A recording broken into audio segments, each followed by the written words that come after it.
Señores, les decíamos que falleció Carlos Páez Vilaró, 90 años de edad.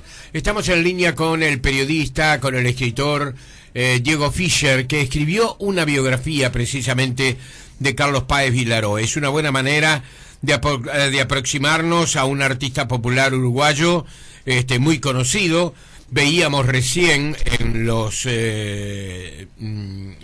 las emisoras televisivas argentinas el título con carácter de urgente de la muerte de Carlos Páez Vilaró, resaltando este episodio como un episodio realmente relevante. ¿Qué tal, Diego? ¿Cómo te va? Buen día. Buen día, Jorge. ¿Qué tal? Muy bien. ¿Cómo has pasado tú? ¿Bien? Bien, bien. Muy triste con esta noticia de un querido amigo, realmente, porque así lo consideraba a Carlos y él. Bueno, teníamos una relación de amistad muy estrecha. Inclusive hace menos de 10 días estuve con él allí en Casa Pueblo grabando un material de televisión para un documental, y realmente quedé impactado sí, hace un rato con la noticia, porque una vez más en aquella ocasión, te reitero, 10 días atrás, hablando de sus proyectos y de sus planes, ¿no? Sí, sí, sí. Y bueno, se fue una figura a la que todos los uruguayos le debemos mucho, ¿no? Que dio mucho a este país, un hombre generoso, enormemente generoso, que lo seguía siendo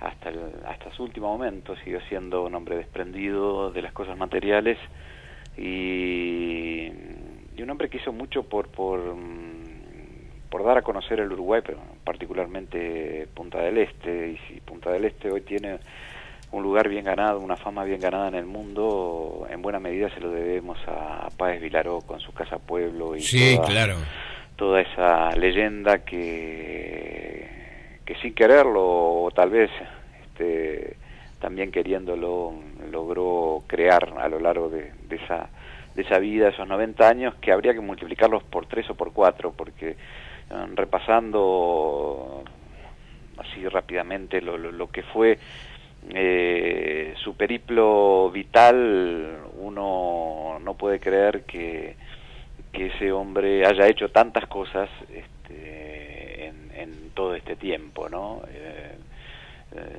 Una vida muy intensa. Muy una intensa, vida vivida a fondo, un transgresor nato y a la vez un gentleman, un hombre que tenía ese don que tienen pocas personas, de poder vincularse con espontaneidad, naturalidad y sencillez con la gente más modesta, más humilde, y con la gente más encumbrada, ¿no?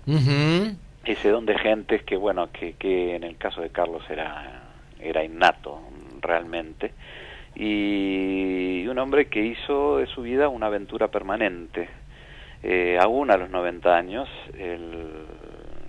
Bueno, en este último encuentro que mantuvimos, me hablaba de su idea de una nueva exposición en el Tigre. Había quedado con pena de no poder realizar el año pasado lo que él hubiera deseado, que era una retrospectiva de su obra en el Teatro Solís, pese a que las autoridades del Teatro Solís se lo habían puesto a disposición, pero no consideraba que el espacio no era lo suficientemente grande para exhibir la cantidad de obra que él quería exponer. Bueno, estamos hablando de un hombre que empezó a pintar siendo muy joven, y una trayectoria como artista plástico de más de 60 largos años, ¿no? Sí, sí, sí, claro.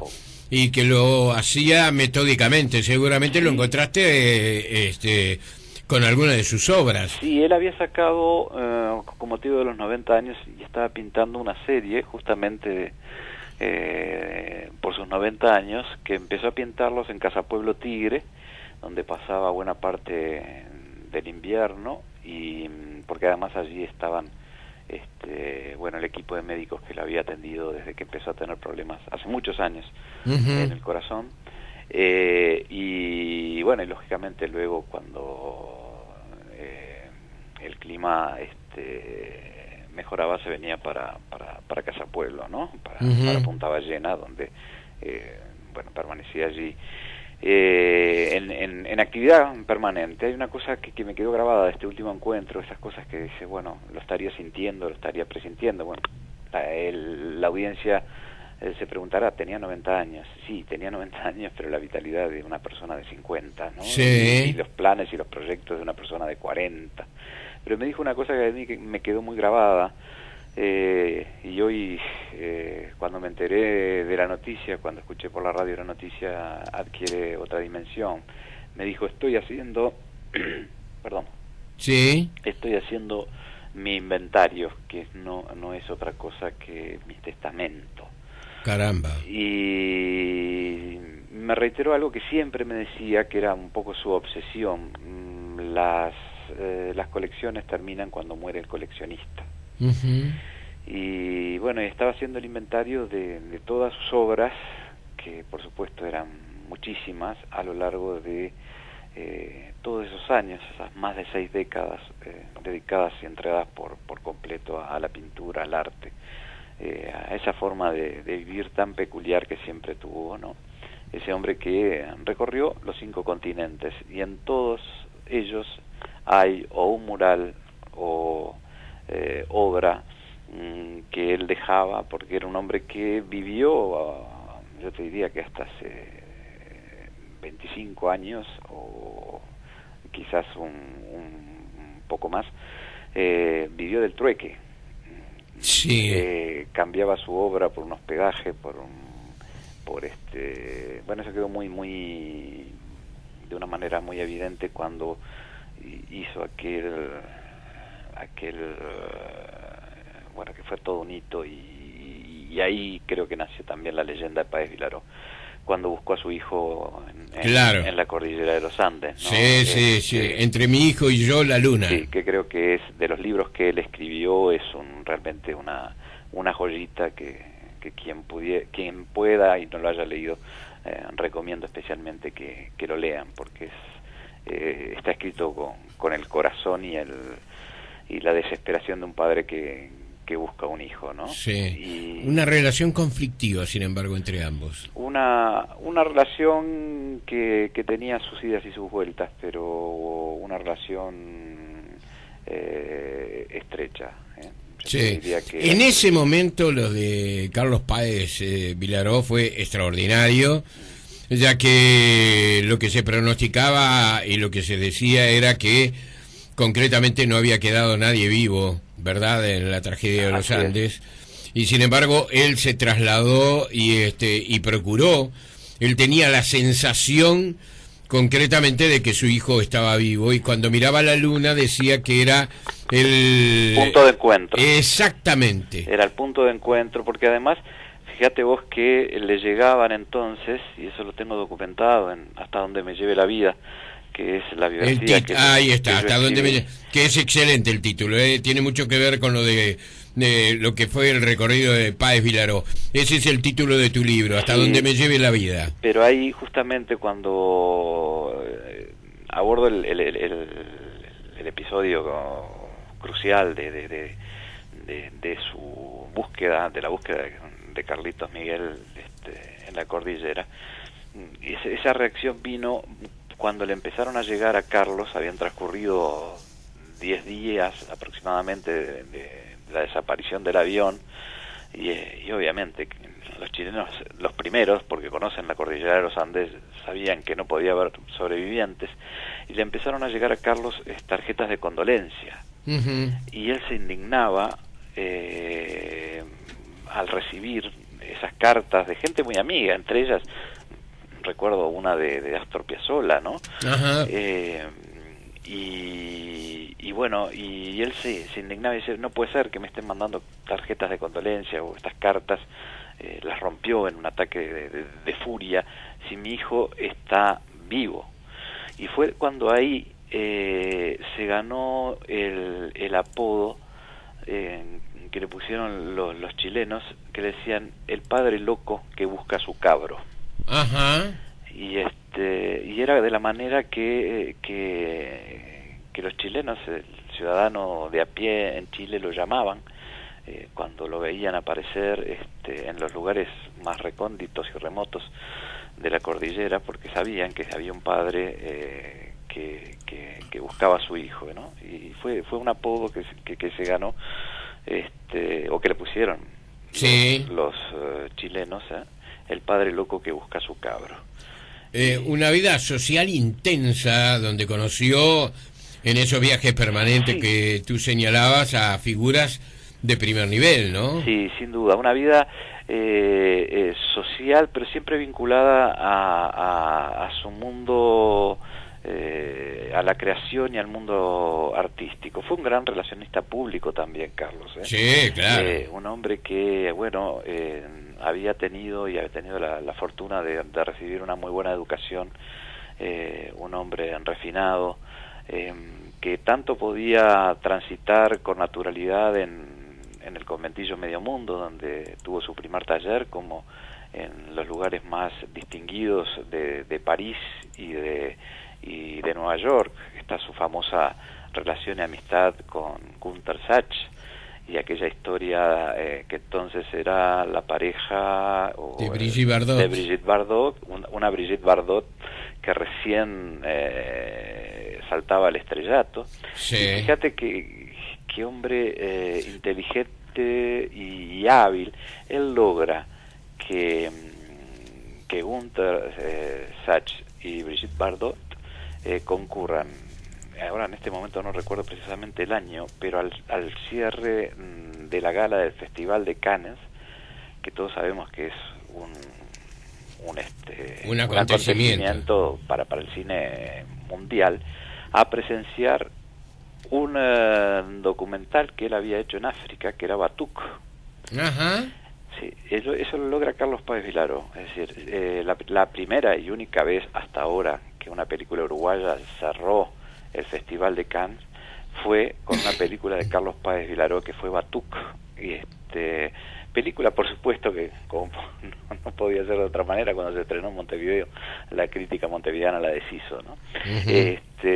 Pero bueno, eso es una anécdota que siempre me causó mucha gracia, ¿no? Porque fue presentada con toda la pompa.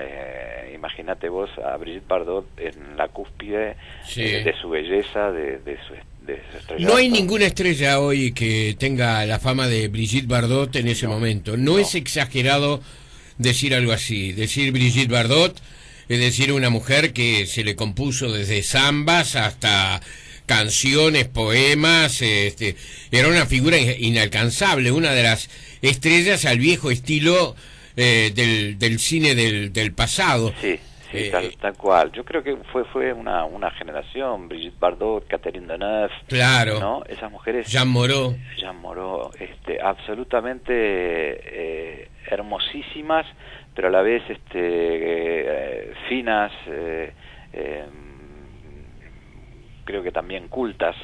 Eran como no eran producto de una situación exclusivamente del de marketing, ¿no? Sí. Sino que eran mujeres que se distinguían porque tenían, un ángel, un don especial, ¿no? Claro. Y bueno, ya sabemos cuál ha sido todo el periplo y toda la historia de vida de Brigitte Bardot, hoy muy retirada de aquellas luces y fuegos. Sí, abandonó ella el cine. Sí, por completo, para dedicarse a la protección de los animales, ¿no? Y bueno, y después está su famosa historia con Picasso, que es una novela en sí, de cómo llega Picasso y cómo se relaciona con Pablo Picasso, ¿no? Y quien le regala además una cantidad enorme de cerámicas. En ese momento Picasso estaba haciendo y pintando cerámicas, y solo le cobra el envío, el flete, digamos. Sí. Picasso estaba viviendo en Francia y exiliado, por supuesto, y solo le cobra el envío a Montevideo de esas piezas, ¿no? Y bueno, y también recorrer la vida de Carlos es cuando se va a vivir a la Polinesia, tras los pasos de Gauguin. Sí. Y bueno, y le pinta la casa a este gran actor, se me el nombre, el Sí. protagonista del Padrino, Marlon Brando. Marlon Brando. Bueno, a pedido de la mujer entonces de turno de Marlon Brando, le pinta la casa en la Polinesia, en Tahití, Qué extraordinario, a Marlon Brando, y no sé, y con el vínculo con otras personas más Sí, de estas Albert latitudes. Schweitzer, por bueno, ejemplo. lo de Albert Schweitzer, cuando vive en una suerte de acto, no sabría cómo definirlo, pero se conmovió tanto al ver Albert Schweitzer, el famoso médico que después fue Premio Nobel de la Paz, que trabajaba y vivía en un leprosario en África. Exacto. Y Carlos va allí a pintar su mural y a trabajar como uno más de los colaboradores que llegaban de todo el mundo, ¿no? Un hombre que fue realmente amigo de Vinicius de Moraes, de Astor Piazzolla, de Ernesto Sábato. ¿Ves? Sábato era una de las figuras que le escribió una carta de condolencias, y Piazzolla fue otro, como hablamos hace un instante, ¿no? Sí. Cuando él buscaba A Carlitos. a Carlos Miguel en la cordillera. Sus tres mujeres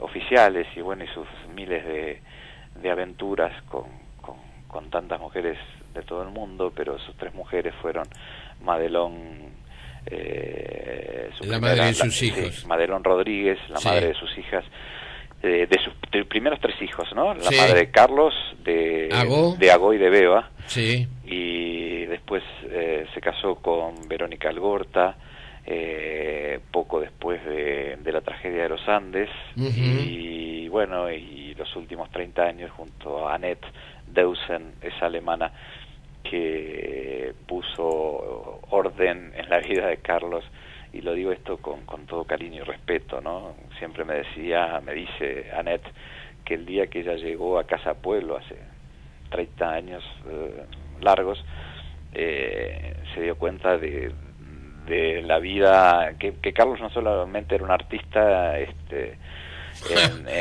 sino también era un artista que vivía en el desorden. En el desorden más absoluto, y tenía 70 años y nunca había tenido una cuenta bancaria abierta en un banco, y bueno, y fue la que le ordenó la vida, además de estar profundamente enamorada, ambos, ¿no? Estar enamorados uno de otro, y haber tenido luego 3 hijos más, ¿no? Sí. Que son los hijos de la última etapa de su vida, que hoy son muchachos de entre 28 y 24 años aproximadamente, ¿no? Formidable historia y formidable síntesis la que nos has hecho, Diego, que has creado ese libro, Hasta donde me lleve la vida, que es un título absolutamente preciso sobre lo que fue la vida de Carlos Páez. Vos sabés que te cuento una anécdota, si tenemos un minutito más, sobre el título del libro, ¿no? Cuando yo hice este trabajo, debo reconocer que con la generosidad y la responsabilidad, en este caso que sentí, la generosidad de Páez Vilaró, y la gran responsabilidad que yo sentí, porque él depositó una gran confianza en mí, abrió su archivo personal ubicado en un lugar muy privado de Casa Pueblo, y me dejó hurgar en sus papeles sin ningún tipo de condicionamiento, con libertad, absoluta libertad. Encontré cartas y documentos interesantísimos. Y bueno, cuando yo había terminado mi trabajo, empezamos a conversar sobre el título, y al principio no le convencía a Carlos que yo pusiera Hasta donde me lleve la vida a este libro. Él quería vincularlo más al sol, al símbolo de Casa Pueblo, y yo le decía, no, Carlos, Hasta donde me lleve la vida. ¿Y por qué Hasta donde me lleve la vida? Porque en una oportunidad, recuerdo una de las últimas veces, entonces, estamos hablando de 3 o 4 años atrás, que estuve en Casa Pueblo por el libro, lo sorprendí en su escritorio, en el escritorio que tenía, tú conoces bien Casa Pueblo, en el escritorio que tenía en su parte privada, que se comunica con, digamos, la parte, lo que vendría a ser el living y luego el comedor de la casa. Sí. Y donde está, él pinta a veces, pintaba a veces, y permanecía muchas horas. Y lo encontré mirando una ventana no muy grande que tiene en un rincón, mirando a esa bellísima bahía de Portezuelo, ¿no? Era un día gris, con una lluvia intermitente, y él mirando como al infinito. Sí. Como que era un rito que él realizaba todas las mañanas, era muy temprano también me acuerdo, ni bien se levantaba, desayunaba y se dirigía a su escritorio, y siempre asomaba posaba su mirada en esa ventana y miraba la bahía de Portezuelo, quizás reflexionando, y a mí se me ocurrió decirle, bueno, ¿hasta dónde viviré? ¿Hasta dónde me llevará la vida? Porque era eso, ¿no? Carlos se levantaba y si bien había una agenda preestablecida, él estaba a merced de la vida.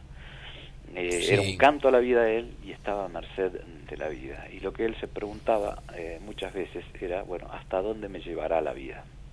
Un personaje singularísimo, lo has descrito muy bien, y para quienes quieran abundar entonces con ese título pueden encontrar tu libro sobre Carlos Páez, que seguramente va a ser recurrido muchísimo en estos días, y buscado en las librerías, porque refleja, digamos, las experiencias de un hombre de intensa vida, porque si hay algo que no se le puede negar es su intensísima vida y esas ganas de vivir permanentes que tenía. Sí, él tuvo varias crisis de salud. Sí, muy serias algunas de ellas, y por lo que me decía, bueno, a vos, con quien hablé hace un rato, porque no me conformaba con la noticia que escuchaba. Claro. Esas reacciones que uno tiene. Me decía, bueno, murió en la cama de un sueño a otro, ¿no? Y, sí. Bueno, creo que tuvo la muerte que se merecía, ¿no? Sin claudicaciones, sin padecimientos físicos, sin dolor físico, ¿no? Nos debe estar mirando desde arriba, y seguramente hoy, cuando llegue la hora del atardecer, estará con su espíritu acompañando esa ceremonia que era un clásico y seguirá siendo, por cierto, en Punta Ballena, ¿no? Sin duda. Diego Fischer, autor de la biografía de Carlos Páez Vilaró, Hasta donde me lleve la vida, periodista, escritor. Gracias por este tiempo, gracias por tu amabilidad, un abrazo. Gracias a vos y un gran abrazo. Hasta muy pronto, Diego. Chau.